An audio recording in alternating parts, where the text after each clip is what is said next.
you arrive in this glorious sunshine. You could be in the south of France, you know, pristine golden beaches, blue azure seas. You know, it's busy. There's loads of stuff going on. You're thinking this is going to be spot on. I can't wait for this. You get to November, and it's just drizzle. Shop shut. There's nothing open. It's dead. There's literally no one around, and you spend half your time on a bus.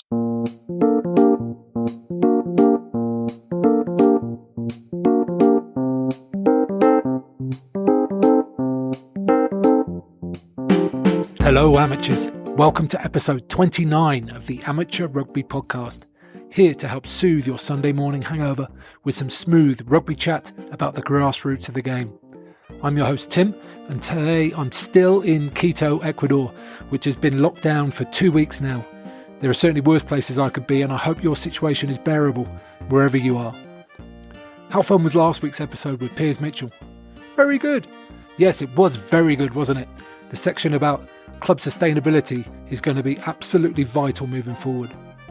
Also, it's likely the communities in Africa that we discussed will be even more in need, so please check out Friends of Rwandan Rugby and Bobesi Pride if you can.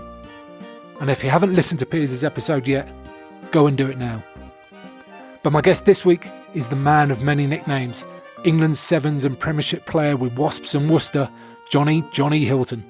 Our careers converged from diametrically opposite directions in 2010 at Esher Rugby Club, where we were teammates for a couple of joyful seasons.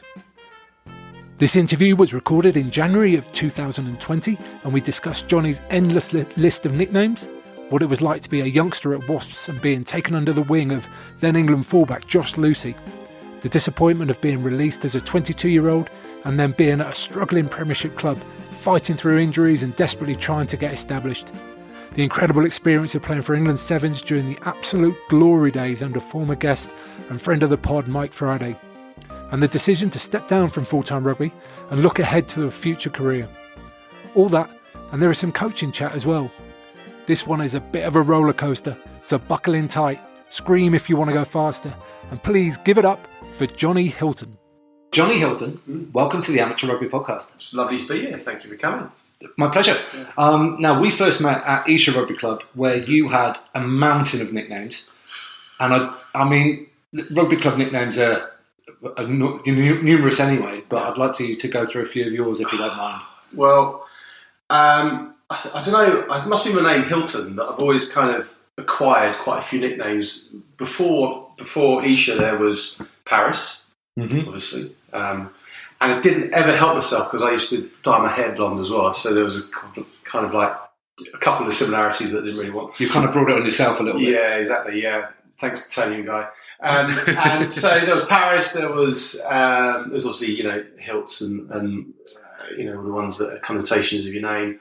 I had a nickname Glam as well, which is still with me to this day. I've had it over 20 or 25 years. Was that due to the hairstyle? It was as well, yes. So you can see quite a bit of the theme here. And you look back at those pictures and you think, what on earth was I doing? So I've seen a few pictures of you, Tim, as well, with long hair. So we're in the same boat here. I did have a history of long hair, but I'd never dyed it blonde, Jonny. I never got in that far. But actual for nicknames, so I was called Jonny, Bang Bang, The Gun, and those are the ones really that kind of stuck. And then actually quite a few of the guys used to call me Glam as well. So it was just a whole smorgasbord of different names, yeah. Yeah, I remember when you turned up because, and I wasn't quite sure what to call you. So I think I just called you Jonny because there were so many different names because people had known you from various places throughout rugby careers and stuff and different nicknames in different places. Yeah. It was quite confusing. Yeah, it's quite strange when people actually call me by my name because it doesn't very happen too much actually, I have to say. So yeah. Cool. Right. Well, when I was looking up some bits and pieces for this interview, I checked out premiershiprugby.com. Ooh. And they described you as a universal back. Sounds like a film. Sounds like a superhero.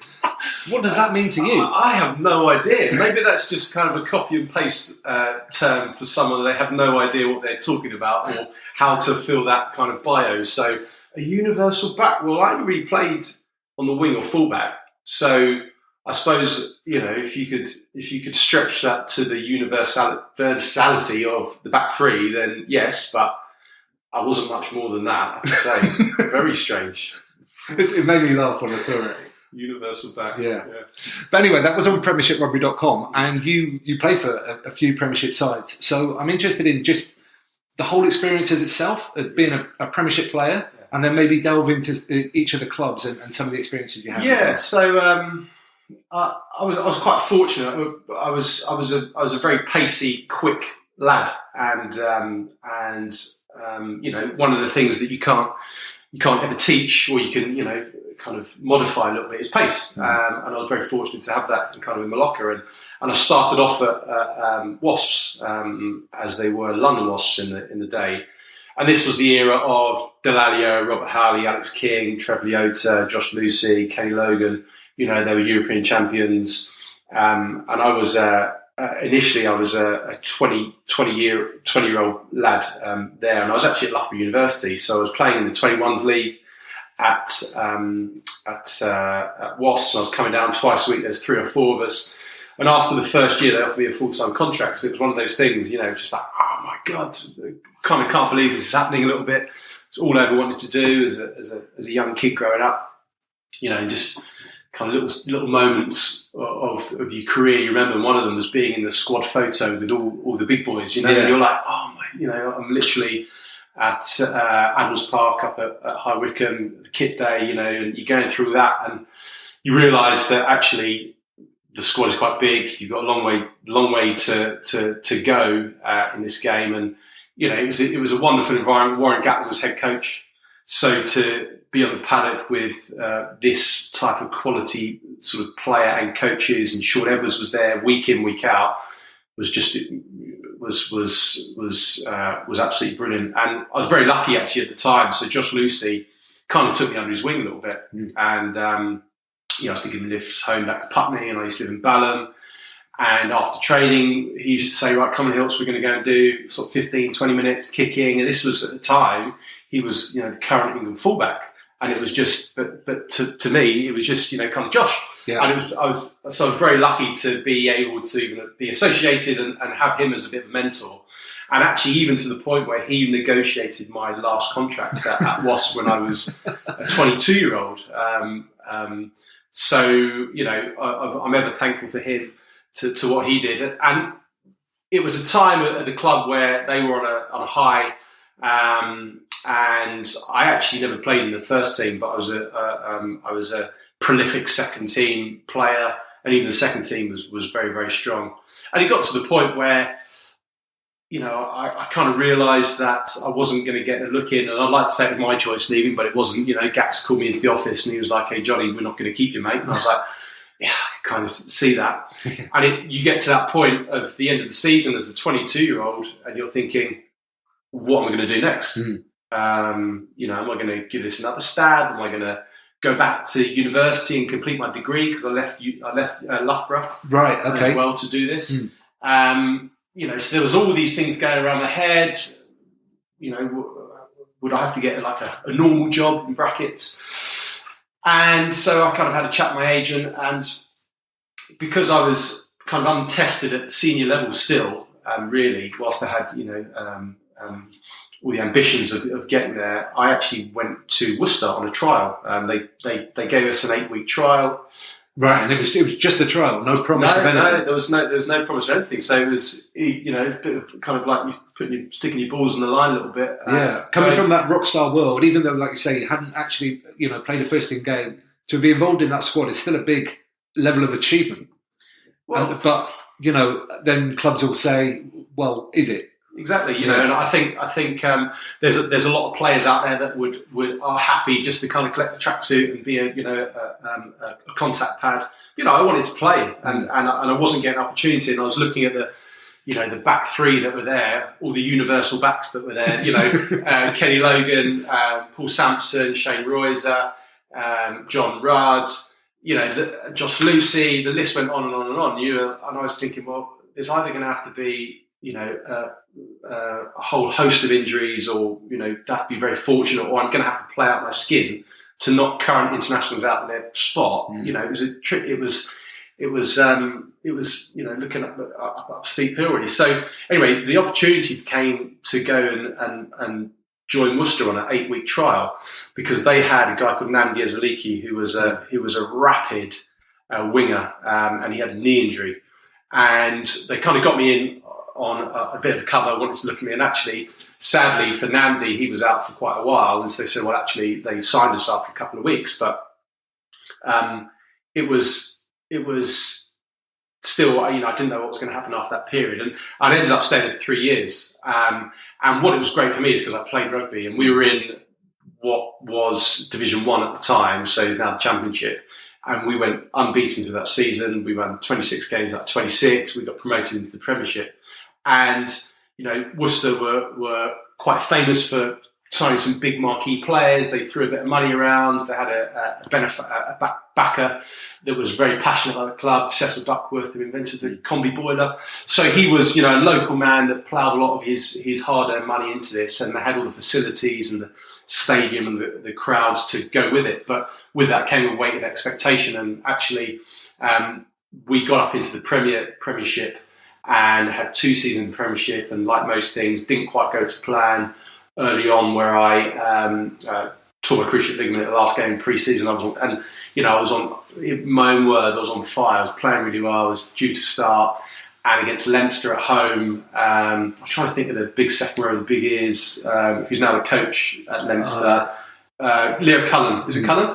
Leo Cullen, yeah. He just tackled his side, my knee went, heard it pop, and that was it for 9 months. So I was kind of fighting my way back into the team, so I was living on a year-to-year contract up there. But the thing that really kind of sticks with me in that time is that I learned the most in my kind of rugby playing capacity when I was at Worcester, but I probably didn't enjoy it as much as other clubs. Right. Why is that? What things did you learn, and who from, and why wasn't it enjoyable? So I think in the past I've just been able to rely on the pace, a little bit, but what I learned was tactically and positionally, what I needed to do in order to be a success and as a back 3 player. And in particular, there was a coach there called Andy Keast, who was quite a character, let's say, and he was very switched on, and he was, very, very, very tactically astute in the game of rugby, and I picked up lots of him, but his man management skills wasn't the best. Mm-hmm. So, it was a very pressurised environment, and there's not many jobs out there that if you don't perform one week, you are not in the office for the next week. And so the reality of what we were doing on a week-to-week basis kind of, hits you quite hard, because not only are you trying to establish yourself as a professional rugby player, you're also trying to stay in the team, gain the coach's respect, your teammates, all that kind of stuff that comes with it. So it was quite a pressurized, tough environment in the inside as a squad, because we were new into the Premiership as well, so we were trying to establish ourselves. Yeah. So was your league position for the majority of that time an added pressure? Yeah, it was. Because everyone's jobs came under scrutiny. With the coaches, and then that would be passed on to the players, and not necessarily. Well, the good thing about the club was actually the players retained were really tight together, because we realised it was almost like we're the ones that are going to sort of get us climbing up the table. And we had some great players. We had Shane Drum, we had Alex Sanderson, we had Gomez. There's some real kind of sort of top quality international players that were applying their trade there.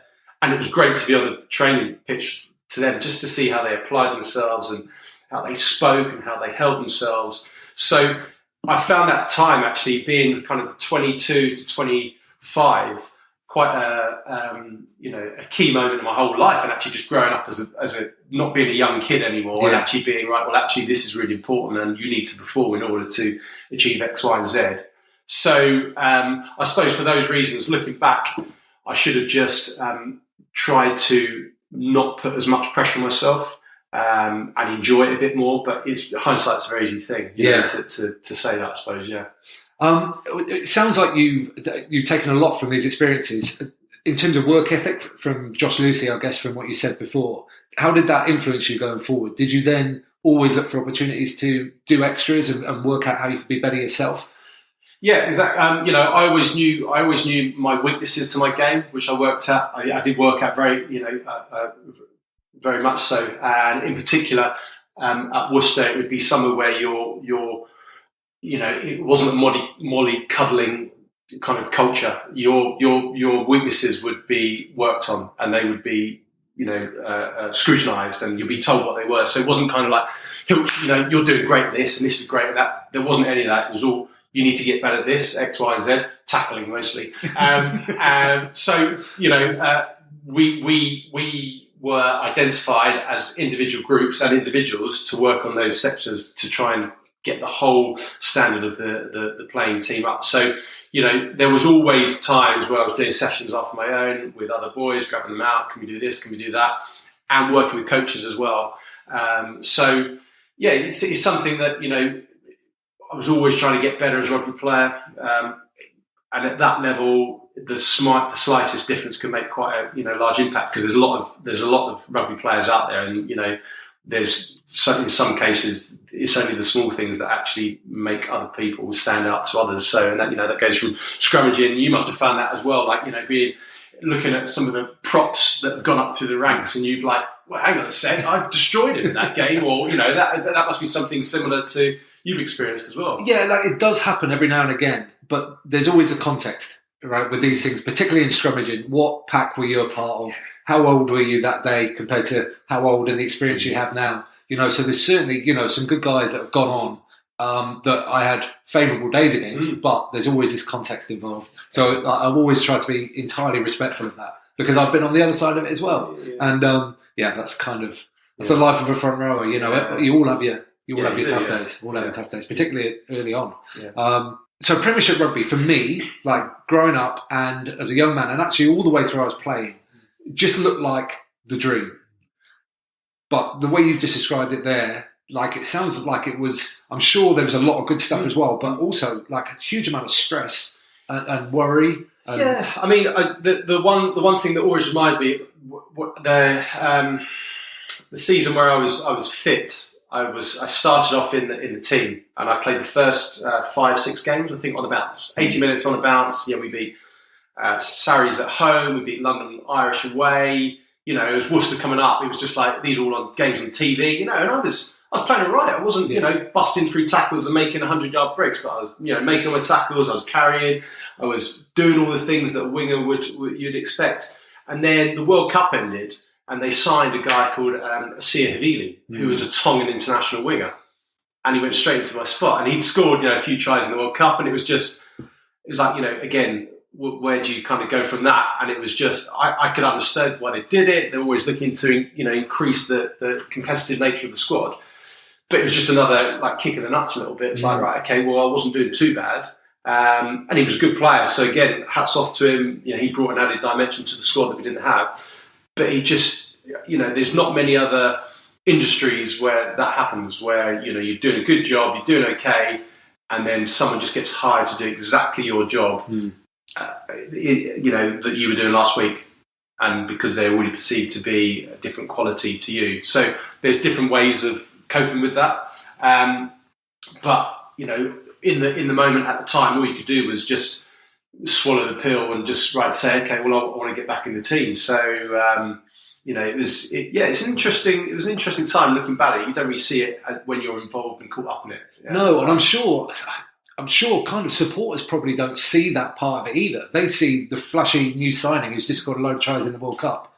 I'm sure very few think about the player who was playing in that position up until that week. Yeah, I mean, it was because this was like, we're talking about 2003, 2002, 2005. So it's pre kind of like social media and Twitter and, Facebook and all that. But there was fan forums. So you'd go through it, and basically, they were just calling out yourself. They're calling out other people in the team, or just saying that he's good or he's crap or whatever. So again, like that's like another form of, as a kind of a young 20-year-old, you're like, oh God, it's pretty tough. But, I didn't have that bad a game, or well, I did much better than that. Or sometimes you get praise. You're like, well, it's quite nice. But it was quite an interesting. It was an interesting period. But I felt I learned an awful lot, and I came out of it the other side thinking, I know what I need to do in order to become a good rugby player and be more experienced, but also what type of kind of bloke I wanted to be, almost in myself, I suppose. So I suppose that's the best way of kind of putting it, yeah. So did you read all the forums? Is that what you're saying? Oh, yeah, we always did read it religiously. There was like 4 or 5, there's 4 of us lived in the house. Right. And so the first thing you do was just go back and be like, hey, look, what they said about it. Oh, that's a bit unfair, you just go into because it just, almost part of the banter. Yeah, it was always a bit of banter and, so it was all part and parcel of it, but it wasn't, I don't think it ever really kind of affected us. How do you think it might have been nowadays? You just look at kind of top level sport, and they're just on a pedestal, and there's only one way to go. Well, especially the top guys, there's only one way to go, and the thing is, everyone's entitled to their opinion, but you just see all the other added stresses and pressures of what especially international and top Premiership players have to deal with. Whether it's sort of going out and having a few beers with your mates and being snapped and all that kind of stuff, which was never really, a problem. But there's so many different. It's such a different game, and all the things that come with it now, that weren't around then when we were playing is something that you'd have to be a lot more wary of now. Yeah. Yeah, for sure. So that ACL injury, how did that really affect you? And did it affect you as a player in terms of your out-and-out pace, or did you come back better? I think it probably shaved a bit off my top end. And I was out for 8-9 months, and just the world of rehab, as you know, is quite a lonely place. And in particular for me, it was my kind of bread and butter. My pace was my go-to. So I was very keen to try and ensure that it was still there after my injury, and I wasn't in the fortunate position of having a 2-year deal, so I was probably rushed back a little bit early to try and prove myself for a contract the next year. Of course, we were playing against Leeds Tykes. I was playing against, Andre Snayman on the wing, and it was just, and actually scored in the first couple of minutes. But I was looking at, I saw a photo not too long ago, and I shouldn't have played, because you can just tell that my quad still wasn't as developed as my other one, and that was, I've never had massive legs anyway, and even to identify that issue then. But I had no choice, because I wanted to stay at the club, I wanted to play, and there was I was trying to play for my contract and another year, and I actually ended up somehow, I don't know how, but getting another contract the year after. So. It's again all those things that you don't necessarily think of when you're sort of going into playing professional rugby, that you have to take on board and look at. But I would say that the injury probably did shave a bit off my top end speed. Yeah. Tom Lindsay mentioned it when I interviewed him. Pat Lamb says that your currency is your performance, and that's especially true around contract time. So that's kind of a nasty position to be in, a really nasty position. Yeah, I mean, it's a horrible time of year. What they do typically would be announce all the big boys at pre-Christmas, September, October. X, Y, and Z have been signed up, and then there'd be half the squad that would be waiting for the Hiltz, can you just come in the office? We want to chat about next year. And you might get to January, you might get to February, you might get to March. Might get to April, and you're thinking, okay, what's going on? So again, it's it was. But I look back now, and I'm very proud to have sort of played at that level. But did all the things go away? Probably not. But do they go everyone's way all the time? No. But it's about how you deal with it and move on. So, but I learned a lot from my time there, and some great mates as well. Yeah. Yeah, cool. So, but the Worcester thing came to an end, and what happened after that? What did you go to then? In actual fact, whilst I was at Worcester, I had in my last year, my contract there, I had a bit of the opportunity to go and play something in the sevens. Right, okay, which was brilliant. You were still at Worcester. Yeah, and that was brilliant. That's with Geezer, Mike Friday, and Phyllis, Phil Greeny. And again, it was just a bit of a release. As a 25-year-old, the opportunity to go and play in Dubai South Africa and play at Twickenham, and stick on the England shirt and play at a very high level was very. I took it with both hands, and actually it was a bit of a golden era for that squad because there was Simon Amor, there was Gollings, there was Vondel, there was Strettle, there was Foden, there was Narroway, there was the whole squad, Matthew Tate. This whole squad was littered with superstars. Mm. So the bench deep was kept very warm, I have to say, when I played for them. But I really really enjoyed that, and it was you're looked after, you train really hard, you get really fit. And you get your confidence back up as well, because I hadn't really been playing an awful lot in my last year at Worcester. And the thing that you do is you get back on a pitch with 13 other players, and there's loads of space, and you're like, right, okay, I'm going to take you on, and you find that actually you just get your levels of confidence, and you're beating people back in your kind of your headspace. So I absolutely loved it, and it was a real nice release for me actually to go away to the other side of the world for a couple of weeks. Spend time with some great people as well, and even what I really sort of took from that, whilst I wasn't playing in every single game for every single minute, just as a group of players, I think there was 12 or 13 of us, that we actually you had to form really tight relationships very quickly in order to be successful, and that's what kind of I took from those little trips was that. To be successful, I think in any line, whatever you go into, is quite a good skill to have. Is to be able to forge relationships with people pretty quickly in order to trust them, and in order to get the most out of them, and able for them to trust you as well. So it was great. It was a great environment. I feel very lucky and sort of privileged to have played at that level. So what kind of things did you do to try and make those bonds? Really quickly? You were assigned a roommate for wherever you were.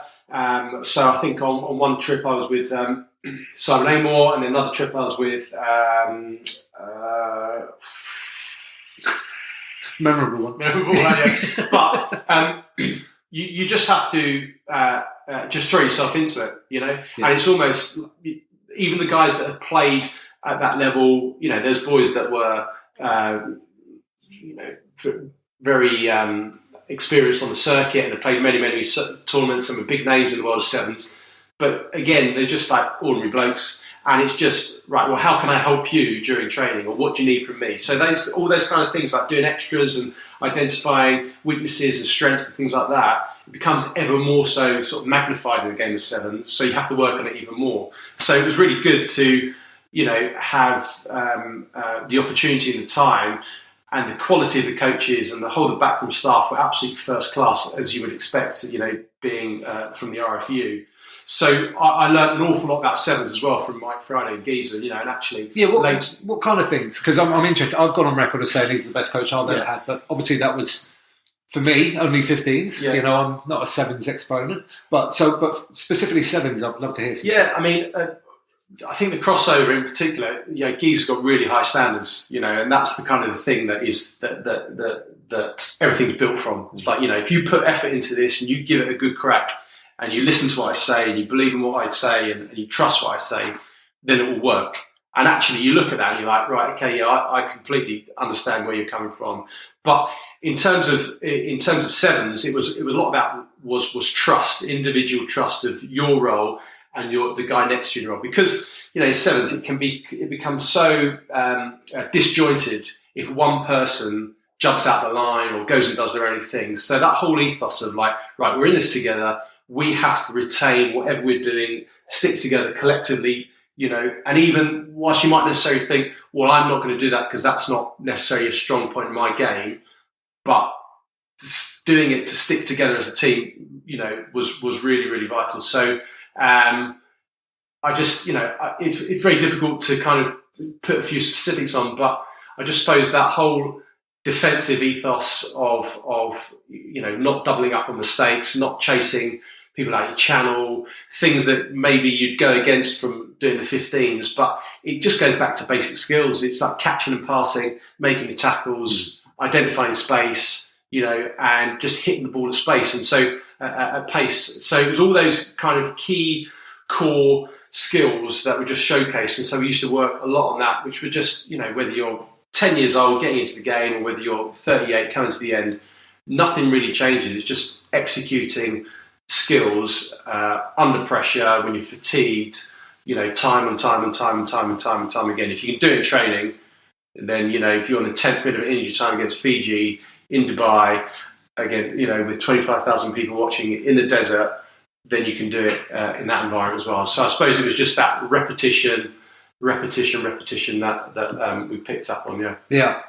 You mentioned a couple of things there, and tackle them individually. Fatigue in sevens is one I'd love to hear about, because from all I understand, in terms of lungs, there's nothing quite like it. But also in terms of getting your confidence back, playing in front of those big crowds. So one at a time. So in fatigue, I'd never been as fit, sort of aerobically fit as I had when I played at that level.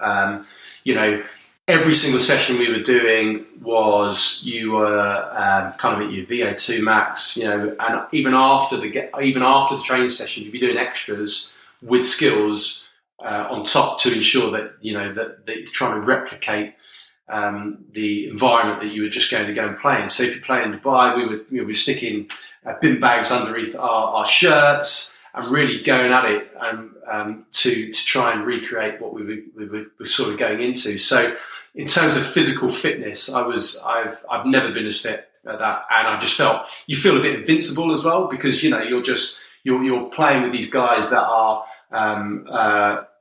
again physically pretty outstanding, and that raises you as well. So it was tough, and I remember some sessions which were on your back or on your front because otherwise you'd be sick all over yourself. No, so just some really, really tough physical sessions. And then in terms of the getting your confidence back, I've said it to a lot of people, and sevens is a great way if you come back from a long injury to start building your confidence and beating people and getting your ball in their hands and touching the ball loads. Because one of the worst things that can happen as a winger, if you've had a long injury or a fullback, you can stand on the wing and you might not touch the ball for 20 minutes or 30 minutes. And you're like, I'm going to go searching for the ball, and then you're out of position, and then all those kind of things. Again, I talk about sort of doubling up on errors. Sevens, you can go and touch the ball in the first 30 seconds, and you can have a break, and you can have a run, or you can do an offload, or you can make a tackle, or you can put someone in space. You can go and search for the ball without thinking, oh God, I'm not going to touch it again for 20 minutes. So I've always said to, especially sort of when I was doing a bit of coaching, young kids coming back, like, play as much sevens as you can, because it's a great environment, a good hotbed to build your confidence, start beating people, show your pace. People notice as well when you sort of carving up too. So and it was something at Esher that we actually prided ourselves on towards the end of the season every year. We had a pretty decent sevens team, and it was great fun to be part of, and all those kind of learnings and things, experience that I'd taken from all the various teams, and especially in the sevens. It was great to be able to have more of a kind of coaching role with the wonderful Chris Kibble. Yeah, I was going to ask about him, because he was very much the Mourinho of the Esher. Kibbsy Mourinho, these yellow bag and cones. Kibbs picked me for England under-16s. So that'd be 22 years ago. So I've known Kibbs for a long time, and then when I heard he was at Esher, we used to work really closely with the sevens. It was kind of him and me, and we'd pick the team, and we'd and I suppose it all kind of culminated. We played at the Middlesex Sevens one year. It was all on TV, and we beat. Everyone was writing us off. Even Geezer actually was writing us off on the commentators. And we came against this one team like, Whalers. They won't beat the Whalers. We beat them, and we won't beat the Army. We beat the Army, and we found ourselves in the final. Against Samurai. So like with Sanzi and Geezer was coaching them, Phyllis was coaching them, and all these international stars. It was just one game too far, but for that kind of time, there was Jeff Griffiths, there was Sam Stitcher, there was Tom Lazides. These boys, as Patrick McGrady. We had a great team. Sam Edgley as well. We went on to play in the sevens, so we had a really, really strong outfit and was kind of captain. You're playing at the home of rugby. It was on TV with your mates. Those are the times that you really kind of like enjoy. You look back on and you think, well, that was pretty cool. Yeah. You know, I remember sitting in a cabbage patch with everyone afterwards, and we just sat around a table, and we came back to kind of reality with a bang, because as well you win a bit of money, you know, if you're getting there. We were like, right, okay, David Page, team manager, you can buy us a drink out the winnings. He's like, no, that money's going back into the club. We're like, so we've just anyway. So we just sat around this table, bought ourselves a drink, all right, red flush because of a boiling hot day. Had a bit of a cheers and was like, oh, that was pretty good fun, wasn't it? You know what we did. So it was moments like that you look back on, you think it was brilliant to be part of. Yeah. I never got to play at Twickenham, unfortunately. Quite a few of my guests have, I think, but almost all of them actually. But yeah, it sounds like a magic thing. Well, you mentioned Esher there. Yeah. So following on from Worcester, you played for a few Championship clubs. So again, like a little trail through that. Would be nice. So I left Worcester actually, and there was I went and played in Cornish Pirates for a year, and there was quite a few boys that had done a similar kind of journey. They'd come to their end of their career or their time at Worcester, and then found themselves down at Pirates down in Cornwall in Penzance. And I was one of those lads as well, and I'd never really quite understood how far it is until I drove down there with all my stuff in the car, and I was like driving down. I got to Exeter. You know, Exeter's pretty. And then you get on the A roads, and you're like, gee, I've still got another 120 miles to go or something. So, but again, that was a great time. It was full time. There wasn't at that period in the Championship. There was probably about half and half. So half of the teams were full time, half were part time, and it was great. The boys were great. A lovely part of the world, but it's really strange between, I'd say, kind of end of October and the beginning of April. Just Cornwall shuts down. Everyone goes up country, as they call it. So you arrive in this glorious sunshine. You could be in the south of France, you know, pristine golden beaches, blue azure seas.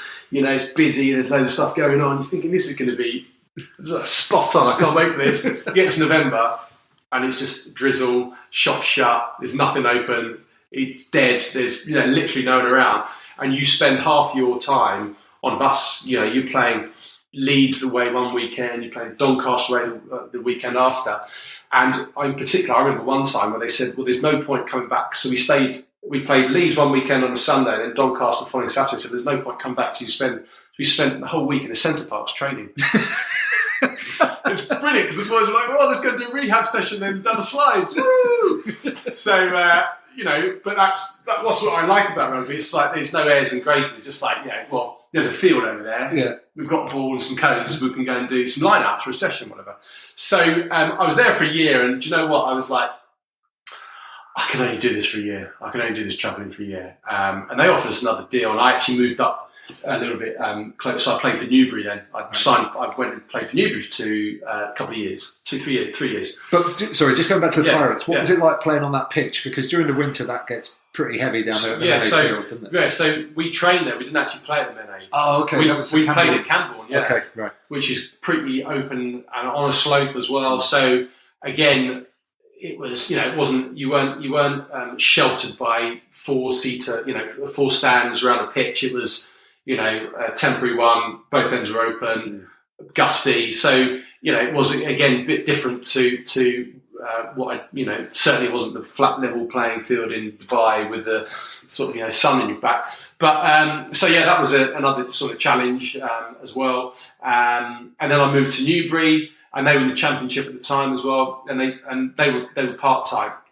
And I kind of realised that actually, I realised where my kind of rugby career was going. It wasn't going to be sort of, and I don't think I either really wanted to be 32, playing for a Championship club and kind of neglecting the next stage of my career, I suppose. So I moved to Newbury. What made you think that? Because that's quite an important decision to come to. And the vast majority of rugby players who've got, the potential to play in the Premiership, the vast majority have to make that decision at some point, I think. So this is something I'm quite keen to get into. Yeah, so do you know what? It's when I was down at Pirates, there was a chap there, and he was a good mate of mine actually, and he was in his last year of professional rugby. So I think he was 32 and he was married and he had a place in Cornwall and a place in Birmingham. And it got to sort of April and his contract was to the end of May or beginning of June or something like that. And he didn't know where his next paycheck's come from. And whilst at the time I was like 26, 27, I was like, I just don't want to lump that responsibility on myself. And I think I just became quite realistic of what I wanted from the game and what I wanted to do outside of that as well.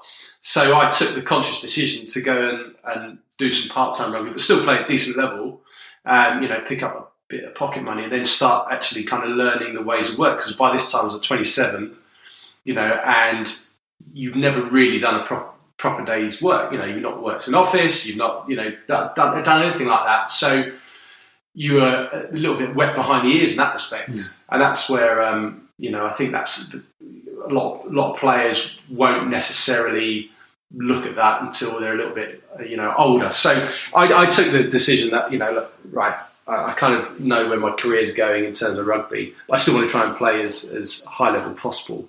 And then I started doing a bit of work for a couple of startups because I was a bit more local to London. And I played at Newbury for 3 years. In the first year, we had a great agreement with Bristol.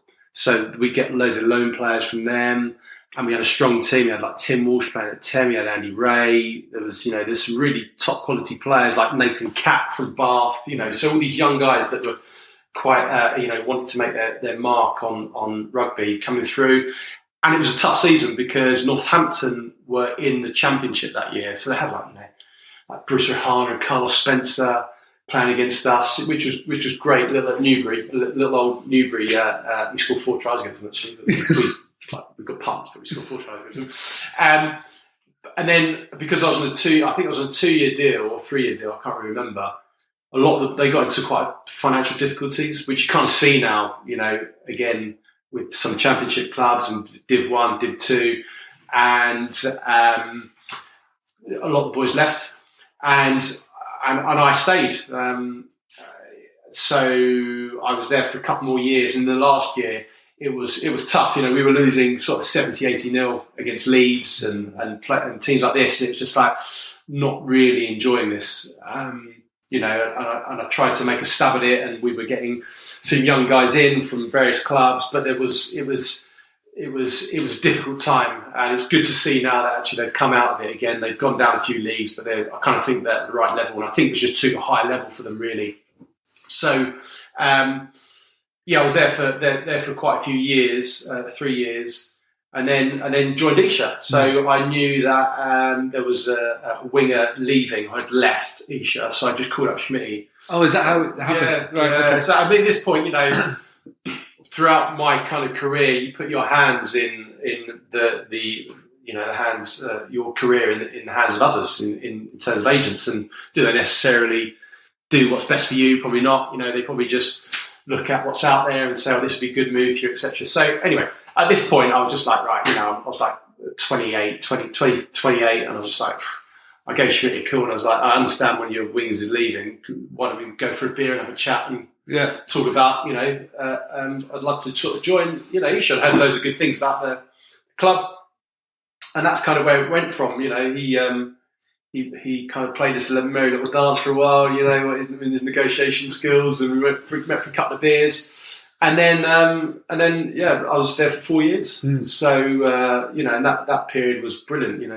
I look back at that time throughout my whole rugby career as being the fondest and the most enjoyable. Yeah, I'm always interested to hear which part is, because it's, it can be for different reasons as well. But yeah, I mean, what was it for you? I think it was just a group of lads that were there, and I think it was a very special time at the club, because I think it's changed a bit now in terms of it had a great mix of people that had been there for years, including yourself. You were there before me, but we're all kind of in a similar boat. We're all a lot of the experienced guys, Slem, Alfie, Tails, Carl Rudsky, all these kind of boys had played decent level rugby, still wanted to play, wasn't their main focus of getting up in the morning. You know, it was the other stuff that they were looking at, the work they were doing. We were all living in London. We were all coming, getting out on the train on the way out, and then you had this blend of youth coming through. You know, Joe Marler, Carl Sinclair, Yorkie, Ross Chisholm, all these guys that were Charlie Walker, really hungry at Quins to succeed. So that kind of like youthful exuberance and the old heads kind of just blended quite well. Yeah.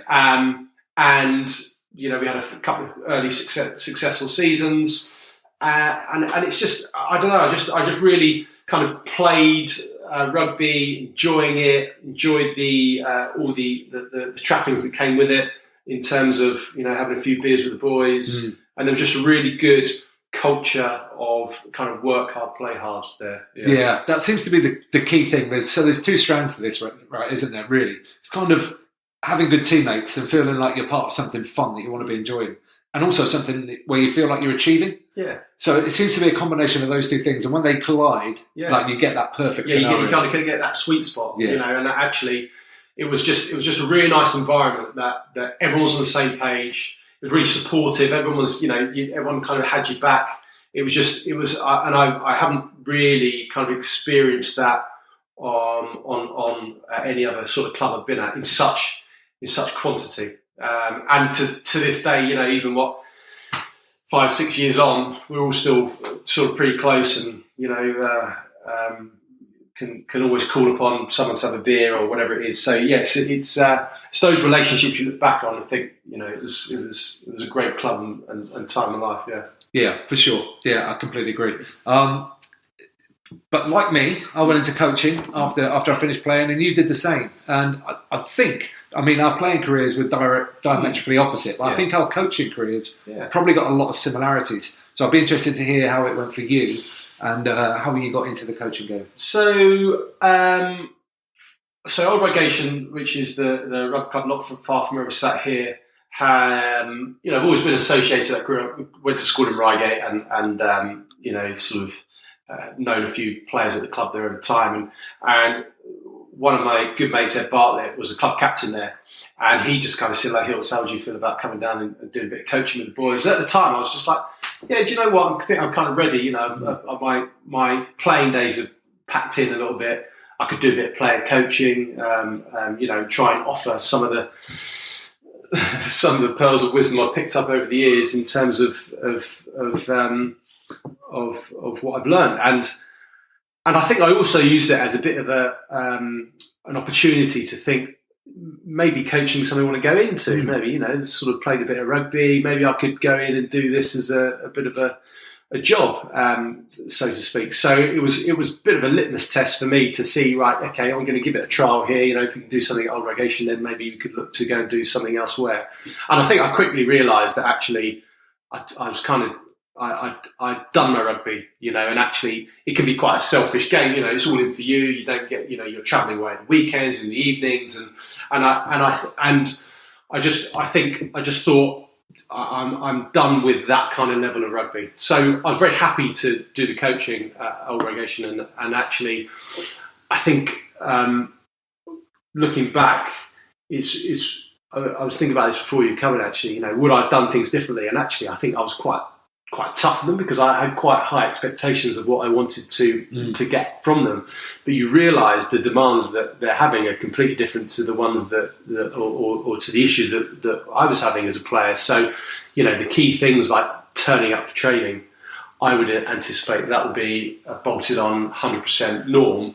But then, you know, if someone's sat in front of their computer screen at 6 o'clock in central London and it's raining and they've got a deadline to do, and then they text you to say, so the little things like that, which you'd take as a standardised kind of norm, weren't things that were sort of in place. And I think it took me a little while to get around that. So I would just say to the guys, look, you know, if you can't come, text me, just let me know. So at least then it's just a bit of a respect thing, you know, both ways. So, you know, I remember turning up. Was your phone kind of like... Yeah, it was. And you'd sit there and you'd have like this great set, well, not great, just a session planned, but it was all around, you know, some team patterns and and or whatever, and then some key vital players would be there, and you'd be like, okay, so we're going to have to think on the hoof here or do something different. So it's quite tricky. And I mean, one of the first sessions I did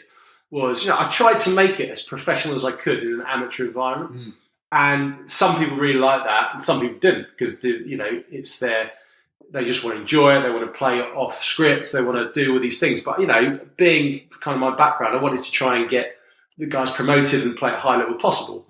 And one of the first sessions I did was we did some fitness testing. I don't think they'd done sort of fitness testing sort of really, and I was quite harsh on them, because that you kind of go in at a level, and then you want to try to kind of maintain that. So I always had high standards, whatever I was doing, and people can drop balls and people can make mistakes, but if we've been running through certain key things and it wasn't, they weren't sort of applying themselves, I'd get quite sort of angry, and then you think, oh God, this is just replicating what I was used to have done to me years ago. So there was a bit of a balance, about like what I wanted to kind of achieve with the boys, how I wanted to play, how professional I made it to an extent, but let them, also kind of enjoy and want them to enjoy their kind of days training and playing at the club too. So I did that for 4 years in the end. Yeah.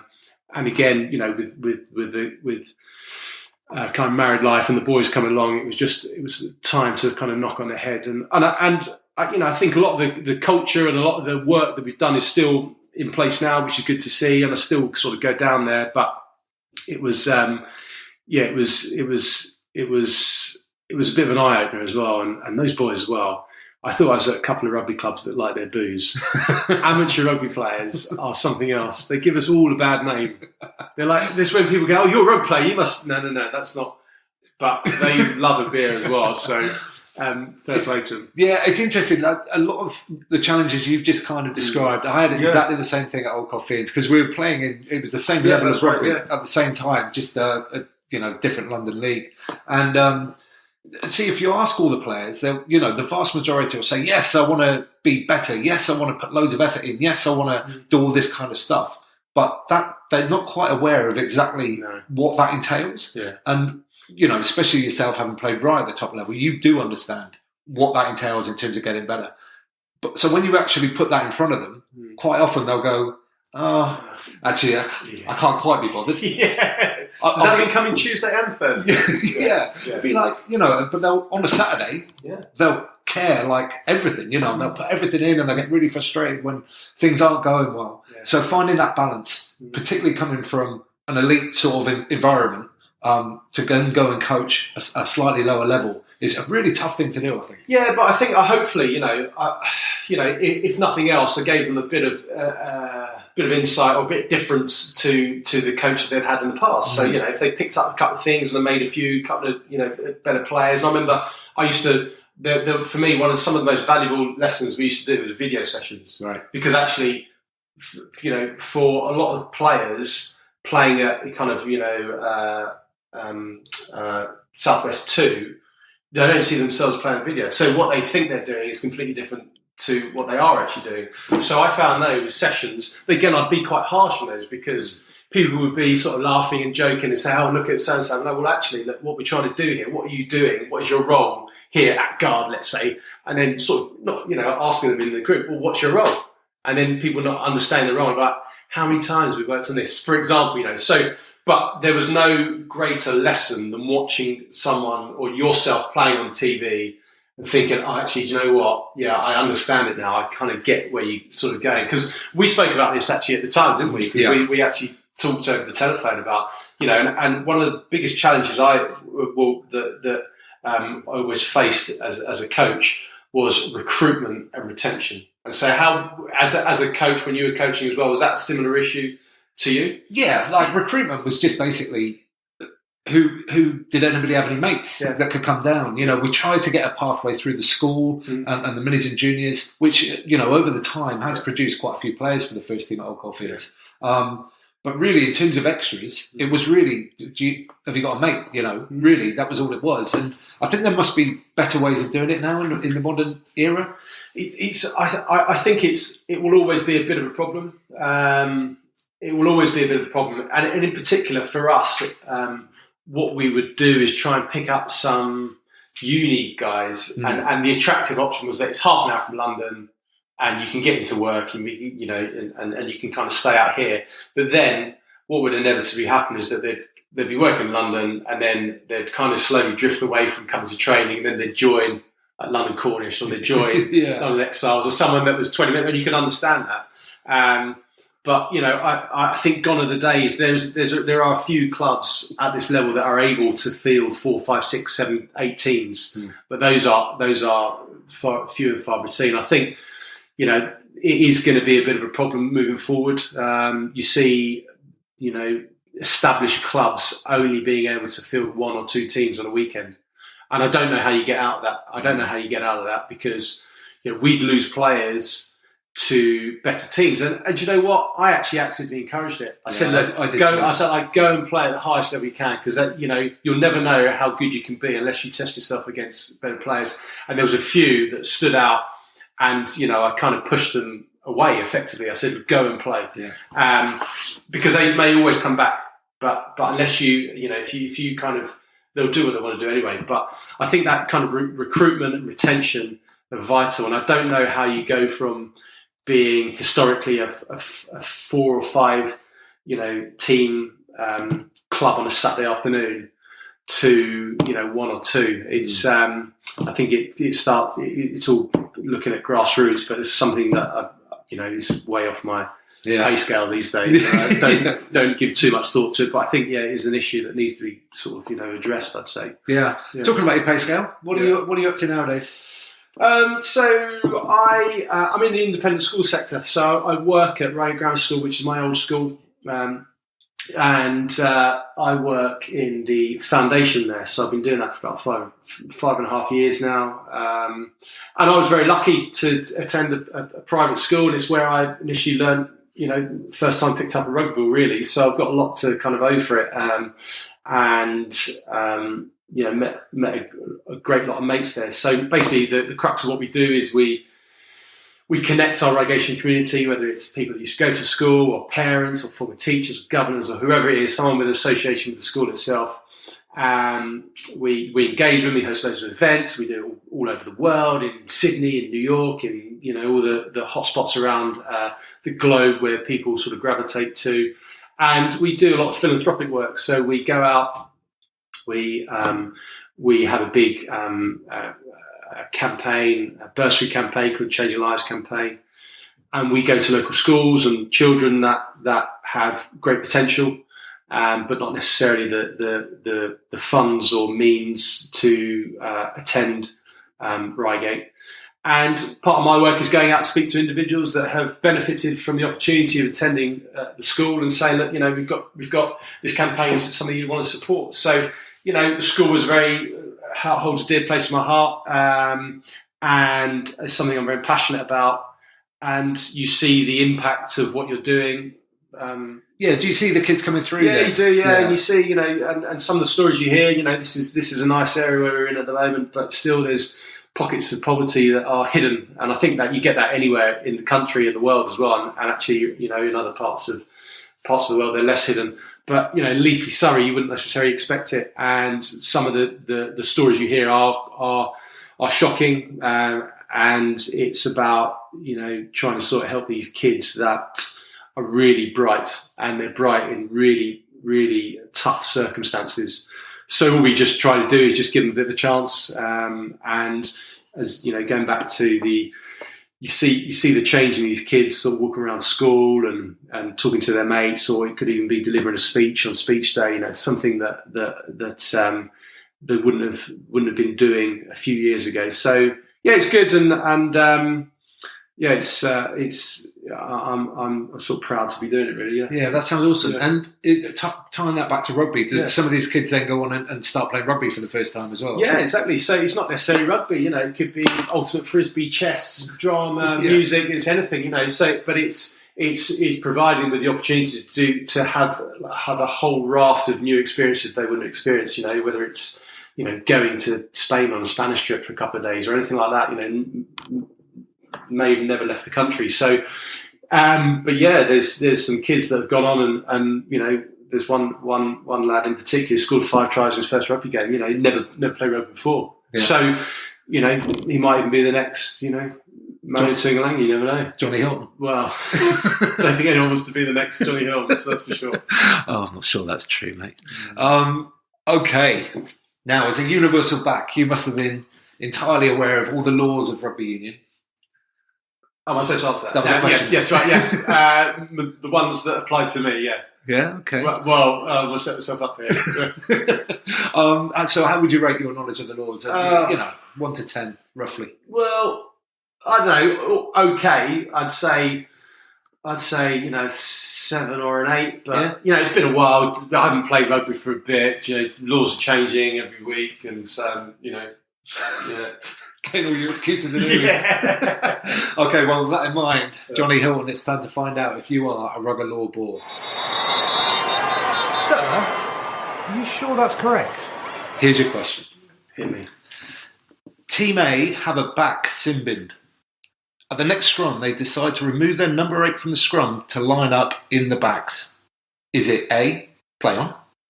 Or is it B, the referee asks the number 8 to return to the scrum? I would think it's B. It's not. Is it not? It's play on. Is it really? Yeah. Oh. Yeah, you can take... If you're down a player, you can remove players from the scrum to be in the backs if you want. See, but I'm going to give you a chance at redemption, Johnny, because there's a follow-up question. Oh, no. Say you have multiple sin binnings and sendings off, whatever. There's a minimum number of people that you must have in the scrum. Can you tell me what it is? Well, yeah, I played back. I'm a universal back. How am I supposed to know the answer to that? Right, okay, right, let's think of this logically. I'd say